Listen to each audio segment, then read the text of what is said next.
आज पार्ट 6 शुरू करा रहे हैं, उसका रिवीजन आप करते रहेंगे अपने स्तर से। त्रिभुज, यहाँ पर समरूप एक शब्द है, इसको आपको बहुत अच्छे से समझना है, जिसे सिमिलर कहते हैं। समरूप का अर्थ होता है एक जैसा। जैसे आप और आपका फोटो, आप अपने फोटो के समरूप हैं, है ना जी। ऐसे ही आप अगर किसी का चित्र बनाते हैं या कोई कागज पे आम बना रहे हैं तो वो आम उस आम के समरूप है। लेकिन क्या सारे आम एक समान होते हैं? नहीं। क्या सारे लोग एक समान हैं? नहीं। फोटो तो इंसान का ही है, लेकिन चेहरा अलग अलग है। अब चेहरा किस आधार पे अलग हो रहा है? चेहरे की लंबाई चौड़ाई में, किसी का नाक बड़ी है, किसी की नाक छोटी है, किसी का माथा चौड़ा है ना। तो आप कहीं ना कहीं ज्योमेट्रिकल सिस्टम में हैं, और उस ज्योमेट्रिकल सिस्टम में आपकी आंखों का डिज़ाइन या नाप बदलने से आप में परिवर्तन हो गया। ठीक है, किसी के मुंह की लंबाई कम है, किसी की थोड़ी ज़्यादा हो गई, किसी के होंठ की मोटाई कम है, किसी की ज़्यादा हो गई, शक्ल बदल गई। इसका मतलब समरूपता दो चीज़ों के जैसी होती है। जैसे आप और आपका फोटो आप नहीं हो भाई, आपका फोटो आप नहीं हो, लेकिन आपका हमशक्ल अगर खड़ा कर दिया जाए तो वो आप हो। यानी दो, अगर आपका हमशक्ल ले आए तो वो बराबर है आपके, और अगर आपका फोटो है तो आप उस फोटो के समरूप। समरूप मतलब होता है एक जैसा रूप, लेकिन चीज़ें बराबर नहीं होती हैं जी। लेकिन अगर चीज़ें बराबर हैं तो वो समरूप होंगी। अगर बराबर हैं तो बराबर है ना, तो वो चीज़ें कैसी होंगी? लेकिन चीज़ें अगर समरूप हैं तो वो बराबर हों, ऐसा जरूरी नहीं। ये बात समझ में आ गई आपको? अब अगर हम यहाँ ज्यामिति में बात करें तो ज्यामिति में हम क्या क्या पढ़ते हैं? वर्ग पढ़ते हैं, त्रिभुज पढ़ते हैं, पंचभुज पढ़ते हैं, षटभुज पढ़ते हैं, गोला पढ़ते हैं, वृत्त पढ़ते हैं, बहुत सारे शंकु पढ़ते हैं, बहुत सारी चीज़ें पढ़ते हैं। अभी हम बात करेंगे खाली वृत्त पर, आयत पर, चतुर्भुज पर। ये चतुर्भुज और ये आकृतियाँ एक दूसरे के समरूप होंगी, इनका कैसे पता लगाया है? शक्ल देख के तो पता लग रही है। तो इनमें होती हैं भुजाओं की लंबाइयाँ और होते हैं कोण। ठीक है भाई, कोई भी चतुर्भुज आप बनाओ तो इसमें एक तो भुजाओं की लंबाइयाँ होंगी, क्यों, और एक चार होंगे इसके कोण।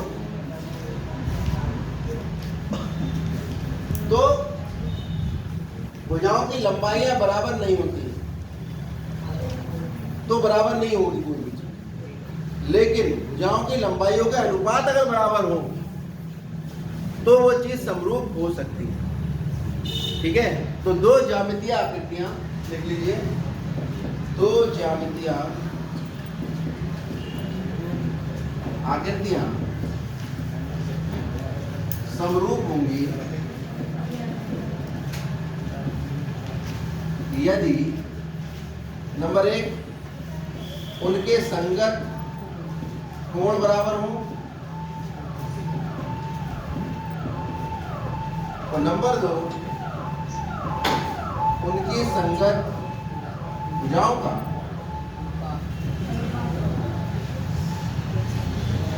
अनुपात बराबर। भुजाएं बराबर नहीं होंगी, अनुपात बराबर। ठीक है, चलिए हम प्रश्नों से इसको समझने की कोशिश करते हैं। सबसे पहले प्रश्नावली 6.1 निकाल लीजिए। क्या कह रहे हैं, पढ़िए। कोष्ठकों में दिए गए शब्दों में से सही शब्दों का प्रयोग करते हुए किस स्थानों पर, रिक्त स्थानों पर भरिए। सभी वृत्त, भाई वृत्त में ना तो कोण होते हैं, वृत्त में कहाँ कोण होता है? नहीं सर, है ना, और ना ही भुजाएं दिखाई देती हैं। तो दुनिया के जितने व्रत हैं वो गोल होते हैं। कोई व्रत ऐसा नहीं होगा कि गोल ना हो, ऐसा हो गया गोल होगा। तो दुनिया के सभी व्रत एक से दिखाई देते हैं, है ना। तो देखो क्या कह रहा है, सभी व्रत सर्वांगसम होते हैं, समरूप होते हैं। दो शब्द यहाँ पर आए, सर्वांशम, सभी अंग समान।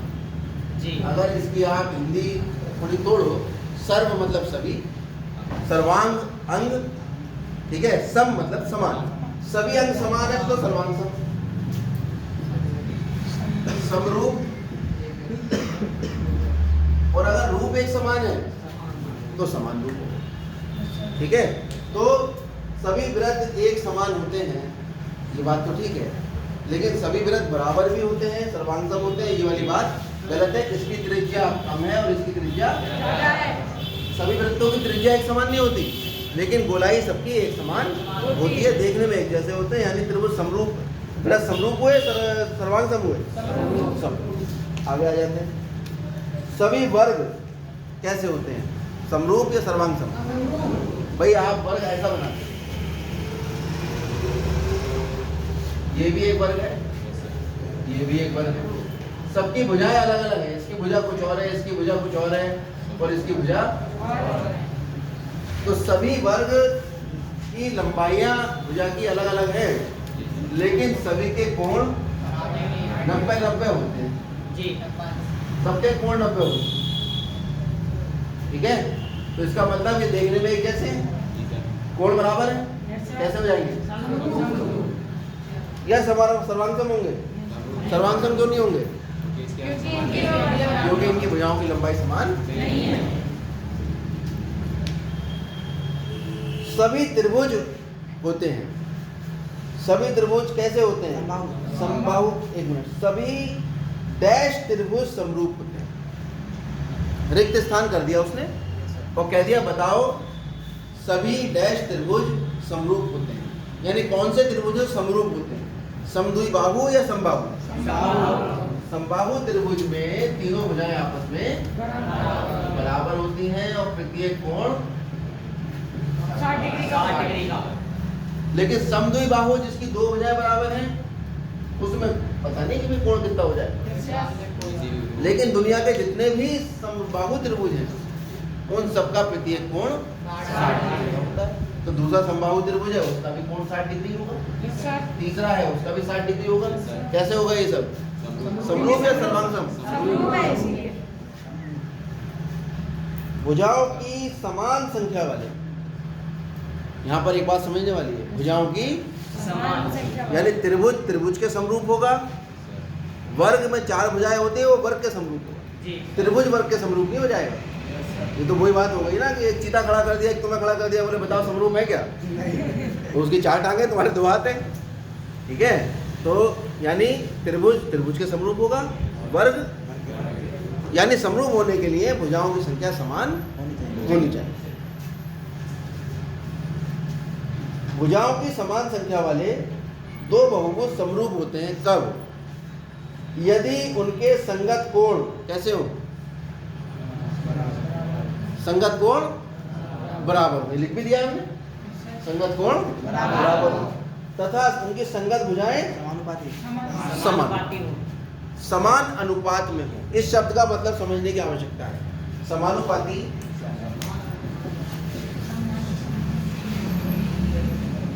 इसका मतलब है समान अनुपात। तो अगर एक ये वर्ग है, इसकी भुजा मान लेते 4 4 4 4, और एक ये वर्ग है जिसकी भुजा 2 2 2 2, तो इस वर्ग और इस वर्ग की भुजाओं का अनुपात निकालो। इसकी इस भुजा का अनुपात निकालना है इस भुजा से 2/4, इसकी इस भुजा का इस भुजा से निकालना 2/4, इसकी इस भुजा का इस भुजा से निकालना 2/4, और चौथी भुजा का चौथी से निकालना। ये सारे अनुपात कैसे आ रहे हैं? तो ये भी एक प्रतिबंध है किन्हीं दो ज्यामितीय आकृतियों के समरूप होने का, कि उनकी संगत भुजाएं समानुपात होंगी, यानी संगत भुजाओं के अनुपात आपस में। अब ये संगत शब्द जो है ये बहुत परेशान करने वाला है। संगत जैसे एक त्रिभुज ले लिया और एक और त्रिभुज ले लिया, इसमें ये वाला कोण इस कोण के बराबर है, ये वाला कोण इस कोण के बराबर है, और ये वाला कोण जो है वो, यानी ये कोण इस कोण के बराबर नहीं है, एक वाला 1 के बराबर है, 2 वाला 2 के बराबर, 3 वाला 3 के बराबर। ऐसी स्थिति की हम बात कर रहे हैं। अब इनकी संगत भुजाएं कैसे निकलेंगी? अब अनुपात तो भुजाओं का समान है।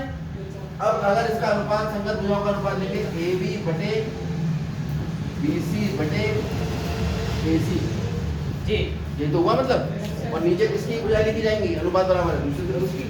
अब भाई AB के नीचे कौन सी भुजा लिखे? कैसे पहचान होगी? अब ये देखो AB किसके सामने है? C। या मैं थोड़ा यहाँ बदल देता हूँ, 3 कर दो सर, इसमें भी चेंज कर दो तो कुछ चीज करने कोई तो AB भुजा ध्यान से देखो किस कोण के सामने है? C के सामने। अरे AB भुजा किसके सामने है? C कोण ये है, 3 जनरेटर इस पर लगाए हैं, तो इस पे भी हम ऐसे करके 3 लगा दें, इससे पता लगे कि इस कोण के संगत भुजा ये है। अब देखो दूसरे त्रिभुज में 3 कोण, ये वाला कोण इसके बराबर है ना? तो इसके संगत भुजा कौन सी? तो AB के नीचे क्या आएगा? BC। ये है BC किसके सामने है? इसके सामने, तो डबल वाला है। इधर देखो इस कोण के बराबर कौन सा कोण है? R। R के सामने कौन सी भुजा है? PQ आएगा जी, ठीक है। ऐसे ही AC इस सिंगल वाले के सामने है, और सिंगल वाला ये है, इसके सामने कौन है? ऐसे संगतता ढूंढनी पड़ती है। एक और एग्जांपल ले, X Y Z P Q कोण X जो है वो कोण Q के बराबर है, कोण Z कोण P के बराबर है, और कोण Y कोण R। कोण X किसके बराबर है? कोण Q। कोण Z किसके बराबर है? कोण P के। और कोण R किसके बराबर है? यहाँ तक समझ में आ गया? अब संगतता ढूंढते हैं, ठीक है। संगतता कैसे ढूंढेंगे भाई? X Y बटे Y Z बटे किसी एक त्रिभुज के ऊपर लिख लो X Y। देखो किसके सामने है? Z के सामने। Z इस त्रिभुज में किसके बराबर है? किसके बराबर है? P के बराबर है। तो P के इसके पहले इसके सामने वाले भुजा देखो X Y पे डबल निशान लगाओ। अब ये डबल वाला डबल के सामने, इसके सामने कौन है? Y Z किसके सामने है? इसके X के सामने। X सिंगल वाला है, X किसके इक्वल था? Q के सामने कौन सी भुजा है? ऐसे ही ZX इसके सामने है, और यहाँ तो यही बची, तो कुछ करने की जरूरत नहीं। कोई दिक्कत इसमें? समझ में आया? बहुत बड़ी बात समझ में आ जाएगी अगर तुम्हें समझ में आ गई तो। आगे बढ़ते हैं, देखो अगला क्वेश्चन क्या है। लेकिन सर बाहर उधर से दिखता भी नहीं होगा। अब बेटा मैं क्या कर सकता हूँ, तो इसलिए वीडियो बना रहे हैं, घर जाकर देख लेंगे या खड़े होकर देख लेंगे। निम्नलिखित युग्मों के 2 भिन्न उदाहरण दीजिए। समरूप आकृतियों को उदाहरण दो। अरे 2 वर्ग, बिल्कुल ही 2 वृत्त, 2 समबाहु त्रिभुज, हो तो गए उदाहरण। ऐसी आकृतियां जो समरूप नहीं है। अरे गोला नहीं, त्रिभुज और वृत्त, वर्ग और त्रिभुज, आयत वर्ग, कहाँ से? ठीक है। लेकिन ध्यान इस बात का रखो कि 3 की 4 से तुलना करो। आयत समरूप त्रिभुज, समबाहु त्रिभुज, है ना? मतलब त्रिभुज की वर्ग से करो, जो समरूप नहीं बतानी, कभी धोखे से हो ही जाए, है ना? अब तीसरा सवाल, यहाँ देखो काम आएगा ये।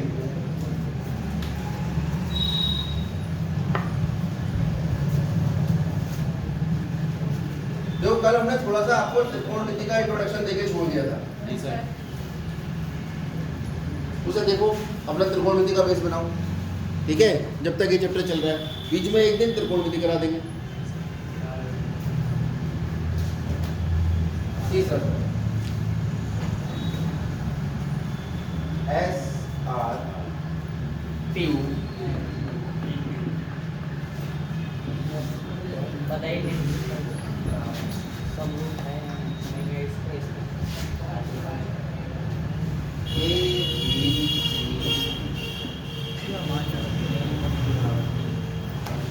अब इसकी भुजाओं का अनुपात इसकी भुजाओं से निकालते हैं। ए बी बटे बी सी बटे सी डी बटे यहाँ से शुरू किया था, यहीं से शुरू कर दो। ए बी बटे पी क्यू, बी सी बटे डी आर, सी डी बटे और ए डी बटे बी। और ये सभी अनुपात कितने आएंगे? 3 बटे 1.5 जमला बढ़ा के 0 बढ़ा दो 15 को मिलती है 2 बटा, यानी सभी भुजाओं के अनुपात 2 बटे 1 है, यानी सभी भुजाओं के अनुपात बराबर हैं, यानी सभी भुजाएं समानुपातिक हैं। इस त्रिभुज की भुजाएं इस त्रिभुज के समानुपातिक हैं। तो क्या ये समरूप होंगे? ये तो हमने बताया था, यदि त्रिभुज की भुजाएं समानुपातिक हो जाएं तो त्रिभुज कैसे हो जाएंगे? किसी भी ज्यामितीय आकृति की भुजाएं दूसरी ज्यामितीय आकृति के समानुपात में आ जाए तो वो दोनों ज्यामितीय आकृतियां समरूप हो जाती हैं। लेकिन एक चीज और बताई थी सर, कोण बराबर होने चाहिए। इसका कोण 90 डिग्री है और इसका कोण 90 डिग्री नहीं। कहाँ है 90 डिग्री? ज़्यादा है ना? तो आप कह दीजिए कि कोण A बराबर नहीं है कोण Q के। संगत भुजाएं तो समान है, दोनों आकृतियों में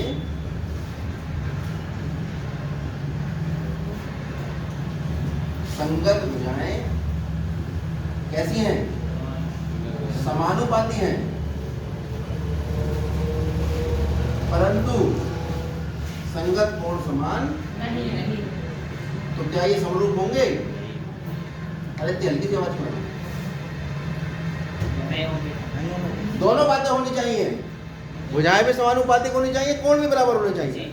खाली भुजाएं समानुपातिक होने से काम नहीं चलेगा, वरना समरूप नहीं होंगे। ठीक है? अब मान लो तुम्हारे पासपोर्ट साइज का फोटो है, एग्जाम्पल लेके, अब सभी बच्चों के पासपोर्ट साइज का फोटो एक समान होगा? अरे हाँ सर, भाई आकृति में तो समान है ना, भुजाओं का अनुपात तो सबका समान आएगा।